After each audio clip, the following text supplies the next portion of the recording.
Hivi karibuni neno Kizimkazi limejipatia umaarufu wa kutosha. Leo nitakujuza kwa uchache tu neno Kizimkazi ni nini.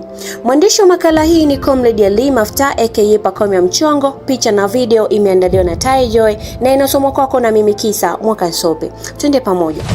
Kizimkazi ni tamasha la utamaduni, sanaa na uchumi ambalo huwa linafanyika katika mkoa wa Kusini Unguja, Zanzibar, kwenye mji wa kitalii uitwao Kizimkazi. Tamasha hili hufanyika kila mwaka mwishoni mwa mwezi Agosti. Tamasha hili limepata mvuto mkubwa kutokana na ubunifu wa Daktari Samia Suluhu Hassan kuliendesha akishirikiana na jamii yake katika harakati za kuongeza uchumi katika mji huo wa kitalii. Unaweza kujiuliza, nini hasa dhima ya tamasha hili? Kwanza, kuchochea uchumi katika mji wa Kizimkazi na Tanzania kwa ujumla kupitia mbinu na shughuli mbalimbali katika tamasha hilo. Pili, kudumisha mila na desturi za Mwafrika.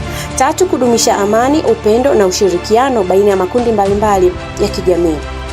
Lakini pia kuongeza hamasa ya ukuaji wa sanaa, michezo na burudani nchini. Hivyo kuongeza kiwango cha burudani kwa Watanzania.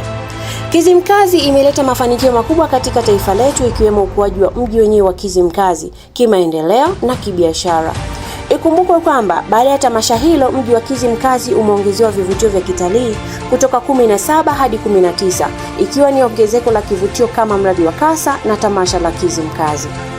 Hatuwezi kabisa kuzungumzia maendeleo ya tamasha la Kizimkazi bila kumtaja Daktari Samia Suluhu Hassan. Si unaikumbuka ile Mama Kizimkazi, watoto wa Mama Kizimkazi? Ndio hii sasa. Hakika mwanamke huyu ameacha alama katika nyoyo za Watanzania, hasa wakazi wa Kizimkazi. Kwa leo naomba tuishie hapa mpendwa wangu. Makala hii imedhaminiwa na Camstore, wauzaji wa vifaa vyote vya kilimo na ufugaji. Wasiliana nao kwa nambari za simu 0762212623. Chao.